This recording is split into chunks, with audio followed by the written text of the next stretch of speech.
Now then, people, good afternoon and welcome back to the Just Your Football Show. I hope you are all doing well. Please do smash a like on the video, subscribe to the channel, get your comments in, and of course hit that notification bell.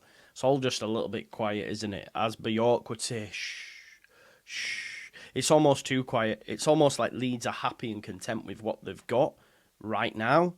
Should anything change, they'll be willing to act. And that's what we're actually going to be talking about today, because there's a potential target, someone that's been linked to Leeds United, someone that I have been a fan of for quite some time. Some of you have as well. Is, of course, Rak-Sakyi at Crystal Palace. And how would he end up at Leeds, even if, ultimately he stayed at home. So he's leaving Crystal Palace, be that loan or permanent. We're going to be having a chat about that as well. And just going through some other transfer links as well on the other side of this intro. So I'll just repeat myself again and say smash me a like, subscribe to the channel, get your comments in and hit that notification bell. Watch this space. There might be a scouting report tonight, just looking at potential replacements for Summerville, if indeed he does choose to exit. That's enough waffle and guff.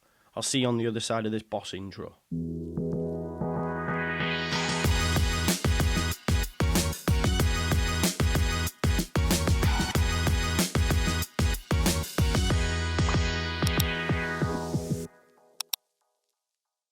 Yeah, folks, so as I said right at the top of the show, Leeds United seem very, very quiet right now. Obviously, we were linked to Ljubicic. A bid went in for Ljubicic. For whatever reason, that's not got over the line.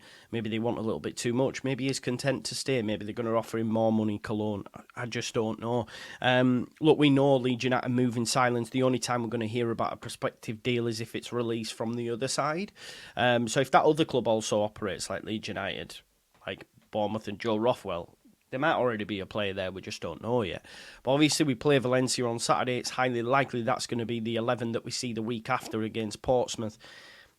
Farkas said, want a fullback. Farkas said, want a number 8. The more quiet it continues to be, I almost feel that they might look at the Premier League. They might look at the Premier League for another loan, especially in the fullback area. I'd like a permanent fixture at 8, someone that can grow with us and move into the Premier League, because obviously Rothwell's only here for a year, and if we get promoted, I don't see him staying long term.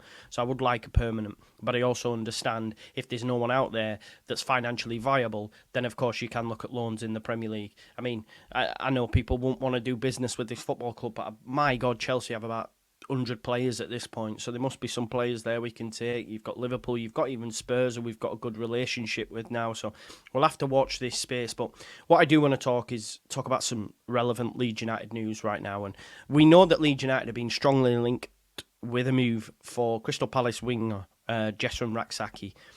Now, for whatever reason, he's decided to stay at home. It doesn't sound like it's a club decision. They've gone out to tour in America.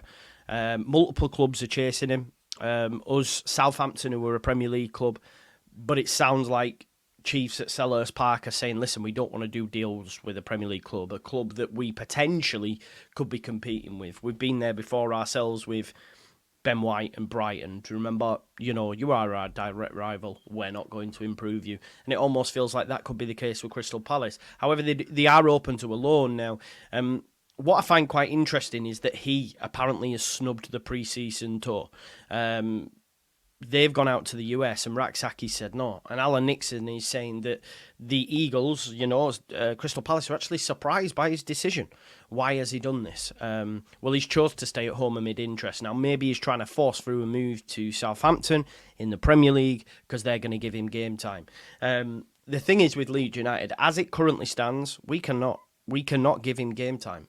And other players might look at the Jadon Anthony situation and think, well, look what happened there. But you've got to back yourself as a player and say, I can usurp that. I'm better than Jadon Anthony was, for example. But I think, my own personal stance is, folks, that the only way that we sign Rak-Sakyi is if Summerville or Gnonto leave.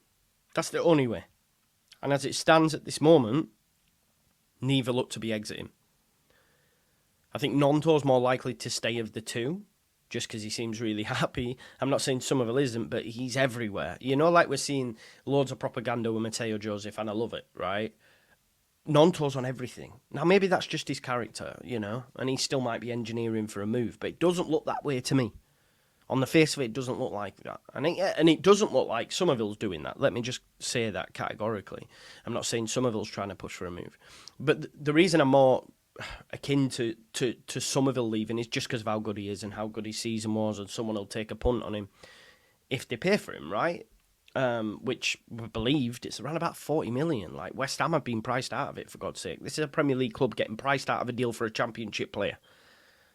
You know, you've got to take your hat off to the 49ers in that respect, you know. The thing is, though, I worry that, and Graham Smith's touched on this point on a number of occasions, and I think he's bang on the money. The longer we leave the Summerville situation with the hope that he stays, the less likely we there are then going to be able to replace him with a sufficient player. So we were linked to Liam Miller previously. I don't mind Liam Miller in the Championship. I know a lot of people will throw their noses by it. But it's highly likely that if Summerville was to leave, Liam Miller will be snapped up. And I think the same can be said for Rak-Sakyi as well. Look, Southampton are interested. If Palace won't let him loan to a Premier League, there are other Championship clubs that will be chomping at the bit to get him. Now, if Leeds are in any way, at the top of that list and Rak-Sakyi fancies a move to Leeds United, then we need to make a decision on Summerville. Them's the facts. Like, the only way for me that Rak-Sakyi moves to Leeds United, regardless of if he chose to not go to America and he's, I'm leaving, the only way that he comes to Leeds United is if Summerville or Nonto leave. And at this moment, that doesn't look like happening. I think fair play from Rak-Sakyi by digging his heels in, because ultimately he should have gone on loan last season. He was kept around the camp, didn't get game time. So that's all he'll be bothered about. I just want to play. Now, ideally, he'll want to play in the Premier League for Southampton, but if Crystal Palace weren't willing to enter the negotiating table, then the next level is the Championship. And can Leeds United at this moment in time guarantee him game time? No, we cannot. We cannot. We do not have the capacity. And nor would I want him. Like, as much as I like him, I don't want him coming when we have Nonto and Summerville and then James behind him and even Aronson and other little moving parts, Rutter even being out on the right. So I think it's highly unlikely that we see this deal get done unless one of Summerville or Nonto leave pretty pronto. I do want to talk about the AC Milan left-back as well, Baldo-Torre. So Fodo Baldo-Torre basically hasn't got game time at AC Milan. He seems a busted flush, right? He's been in the Premier League with Fulham previously. Didn't go well there. Yes, Leeds United are interested in a left back. I almost feel this is agent talk. It was even being picked up by Besiktas, and they were running this story, or a Besiktas publication. And you get tagged in it left, right, and centre, but and I'll always relate to my Italian brother Andrea Russo when it comes to players that are playing in Serie A, and he doesn't fancy him at all. Says he's not of the level. I genuinely feel like this is a non-story anyway, a bit like Tornaraya has turned out to be, because it's just agents, and Leeds United are a massive football club. The fact that, just looking at the Jordan Tornaraya situation, I read articles the other day that had him linked with West Ham, that had him linked with, I think, Everton. Yeah, West Ham, Everton, and Leeds United. That shows the level of Leeds that they're still getting put in. Because he can't be close to Palace, Everton, and Leeds all in one sitting. So his agent's doing a lot of talking, and it's out there for everyone to see. He's available. Come and get him. It's the same with Baldo-Torre. They know we need a left-back, but we don't need Baldo-Torre. I think Leeds United will look to go for a younger, up-and-coming left-back, even if that's on loan. There could even be a conversation to be had with Liverpool over Ben Doak. Admittedly, not a fullback, but a player that's young, up and coming, and exciting a lot of football clubs, having spent time at Celtic and been involved with the Scotland setup. You've got even Conor Bradley as well. Although I feel that Conor Bradley, again, he's a right back, isn't he? And I think he'll get game time this season. It'll be interesting to see what will happen with Trent. The reason I just mentioned these Liverpool players is obviously Summerville could end up going there. There must be a left back at Liverpool potentially that we could take on loan as part of any deal to take Summerville there, if indeed they are still interested. I just feel that Baldo-Torre is not the one, and we need to look for a young and up and coming left back that's happy to share minutes with Junior Firpo. Again, this story's in the press about bloody Gabi Sara. Again, that was picked up by a publication in Turkey. 6 million. I mean, they must be smoking grass. Because, I mean, not that there's anything wrong with that. Someone told me in the comments, well, not wrong with that. No, I didn't say there was.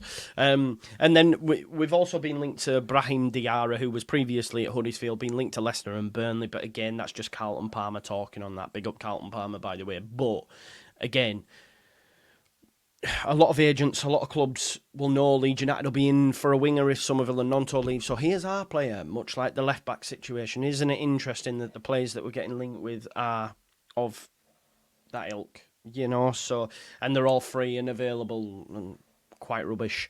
So we'll have to wait and see. But look, I think big development on Rak-Sakyi, but I just feel that Leeds United can only go there if indeed we do sell Summerville and Nonto, and I don't think them dominoes are going to fall into a place by the time that Rak-Sakyi will be available, because I think he would have already moved on, if that makes sense. He'd already be at a football club with his feet under the carpet. Is that the saying? I think. Anyway, I'll leave it there. Hopefully, you'll see us over the next evening or so when we chat about the scouting report. But yeah, let's watch this space. Please do smash a like on this video. Subscribe to the channel. Get your comments in that notification bell, and I'll see you in a bit. Peace out. Leeds.